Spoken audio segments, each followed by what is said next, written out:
top stories for the hour. Prime Minister Abiy reviewed major agricultural irrigation projects in Oromia region.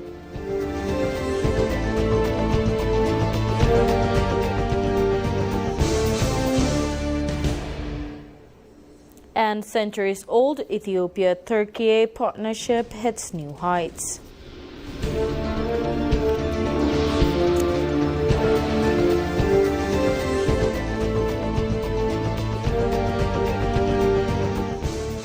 Hello and welcome to EBC World, the voice of Pan-Africanism. It's me, Makadalai, seeing today's update. To stay with us.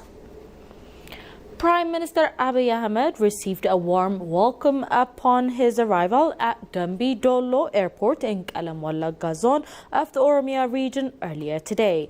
During the visit, the Prime Minister and his delegation are conducting an extensive review of major development projects underway in the region. The assessment focuses on infrastructure expansion, improved public service delivery, and broader socio-economic transformation efforts aimed at accelerating growth and improving local livelihoods.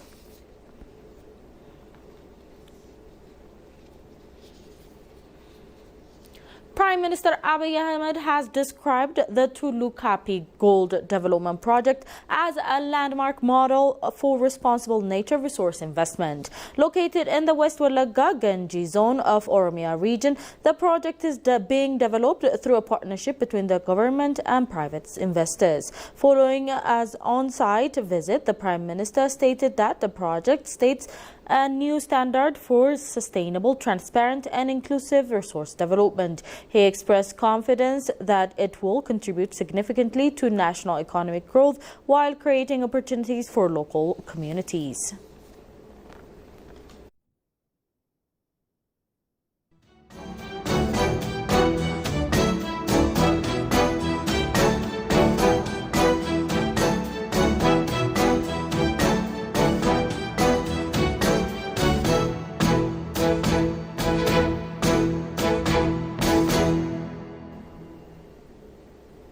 The centuries-old relationship between Ethiopia and Turkey is powerfully reaffirmed on Tuesday in Addis Ababa, showcasing a partnership that has now risen to a new strategic heights. From historic ties dating back centuries to today's dynamic engagement, the two nations have cultivated a strong collaboration across trade, investment, defense, education and development. Shagai Mato has the details. The relationship between Ethiopia and Turkey spans more than 5 centuries, rooted in early contacts between the Ethiopian Empire and the Ottoman state through Red Sea trade and diplomatic exchange. Analysts note that when the Ottoman Empire expanded its influence in the region, it established direct ties with the Harar Emirate, underscoring Ethiopia's long-standing strategic importance in regional affairs. Those early connections gradually evolved into formal engagement. Consular relations began in the early 20th century, and full diplomatic ties were officially established in 1926, making Turkey one of the earliest countries to open a diplomatic mission in Addis Ababa. Nearly a century later, the partnership remains resilient and steadily expanding. Ethiopia is one of the countries in modern history which had historical relationship. It was the first embassy in Africa was opened in Ethiopia, as we know, in 1926. But Turkey's non-interference, investment focus, and peace building emphasized relationship with Ethiopia is helping a lot. The foundations of modern Turkey's foreign policy were laid by Mustafa Kemal Atatürk, whose principles of sovereignty, mutual respect and peaceful diplomacy shaped Ankara's engagement with Ethiopia. Building on that legacy, President Recep Tayyip Erdogan has overseen a period of significant economic growth and assertive global outreach, further strengthening Turkey's presence in Ethiopia. Today, Turkey ranks among the leading foreign investors in the country, particularly in manufacturing and infrastructure development. Turkish companies operating in industrial parks across the country have created substantial employment opportunities, boosted foreign direct investment, and facilitated technology transfer. Turkey is one of the fastest growing buyers from Ethiopia, Ethiopian coffee. So especially in big cities in Turkey like Ankara and other cities, Istanbul and other cities is opening up small and high-end specialty coffee shops. Due to that, coffee demand from Turkey, direct buyers, has increased drastically, which is very encouraging for our market. And as you can see, our roasting machines was from Turkey. So it's a growing market. Who would want to miss that? Beyond economic cooperation, Turkey plays an increasingly influential role in East Africa and along the Red Sea corridor, with Ethiopia positioned as a key strategic partner. Shared historical and cultural connections, including the legacy of Al-Najash, continue to add depth and symbolism to contemporary ties. President Erdogan's visit to Addis Ababa reflects that growing momentum. Welcomed with high honors, the Turkish leader toured Ethiopia's Science Museum, participated in a traditional coffee ceremony, and laid a race at the Adwa Victory Memorial, paying tribute to Ethiopia's historic triumph and national heroes. The visit sends a clear message. The centuries-old Ethiopia-Turkey relationship is not only enduring, but entering a new phase of elevated strategic partnership and expanded cooperation.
A top Ethiopian academic is championing a robust diplomatic push to restore the nation's historic access to sea, arguing it's a legitimate right, unjustly served and crucial to the regional stability. Ndala Nuguse, a renowned academic and researcher at the Ethiopian Civil Service University, revealed in an exclusive interview with EBC English that the give and take diplomatic approach is the key to this ambitious, asserting that this pivotal initiative already commands significant international support. His powerful recommendation positions Ethiopia's quest for maritime access not just as a national interest but as a driver for broader Horn of Africa integration. Kasaun Chane reports. A prominent academic at the Ethiopian Civil Service University, CSU, has called for the Ethiopian government to prioritize securing a sovereign sea outlet through give-and-take diplomacy to bolster regional integration and economic stability. In an exclusive interview with EBC English, Ndala Nuguse, a renowned academic and researcher, disclosed that such an initiative is essential for the whole of Africa's collective development, and noted that the move currently enjoys significant international support. Ethiopia can want to make this based on give and take. So it has to be realized for the sake of African integration, for the sake of the peace of Red Sea and Horn of Africa. This can benefit even not only Africans, the world in the Middle East. So I think it will be happening because from the very beginning, you can see Ethiopia already secured the support of US America. You can remember Jimmy Carter it already supported that. Ethiopia should have access to the sea. You can see even during the negotiation between Derg and Wayani or TPLF. But unfortunately, TPLF was reluctant. That was sad. That was sad. The scholar emphasized that the quest for maritime access is rooted in historical justice rather than mere ambition. Dalan Guse stated that Ethiopia had been the owner of access to the sea for thousands of years until that connection was broken, a development he characterized as totally illegal. You can see Ethiopia has been, the owner of access to the sea for 1,000 years. Unfortunately, it was broken sometime. I think it was illegal. It was abnormal. So Ethiopia make reclaiming access to the sea. That is legal. That is morally right. Again, it can be happen. This is Ethiopian nature. So again, the government set this claim in the right time. In the right approach, the approach. It is diplomacy based on give and take.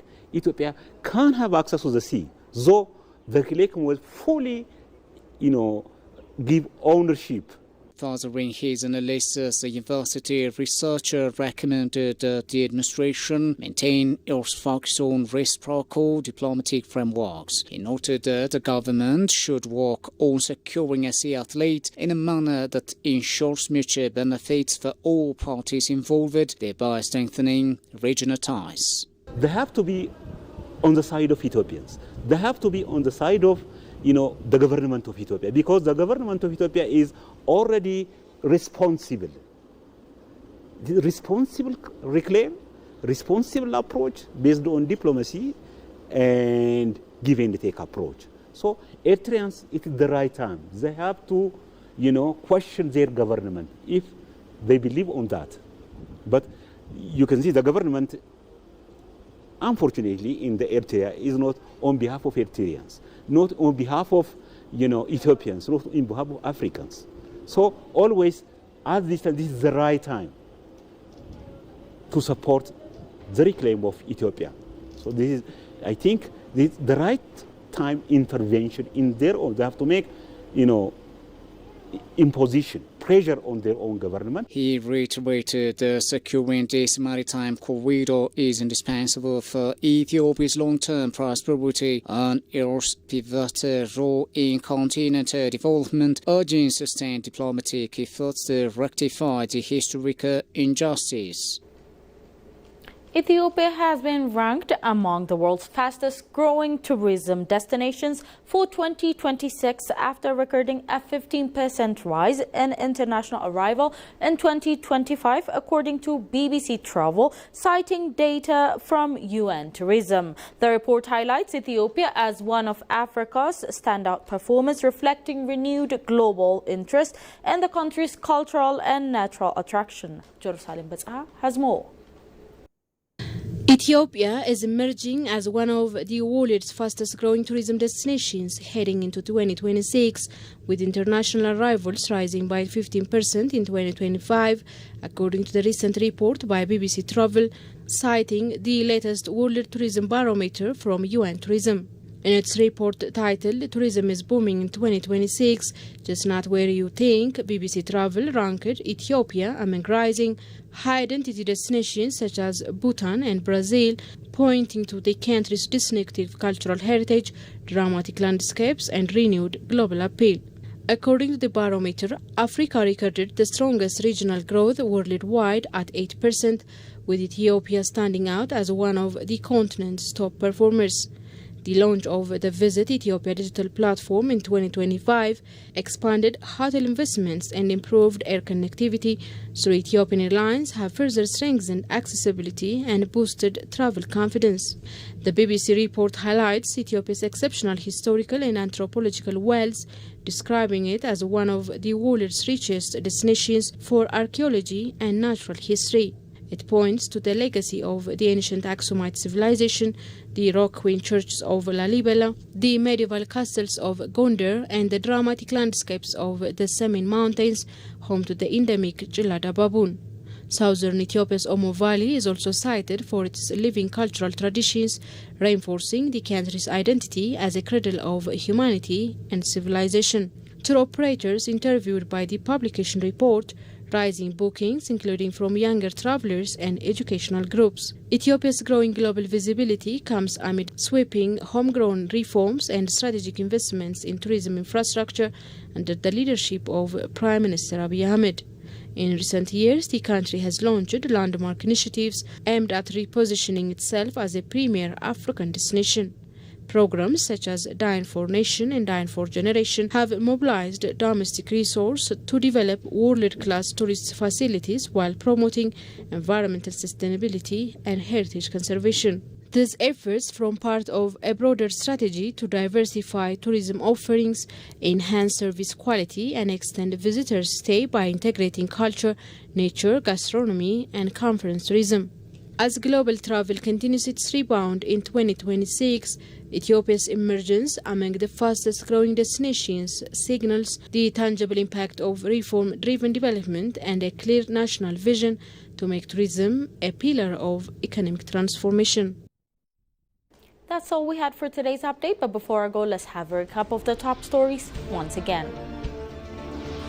Prime Minister Abiy reviews major agricultural irrigation projects in Oromia region.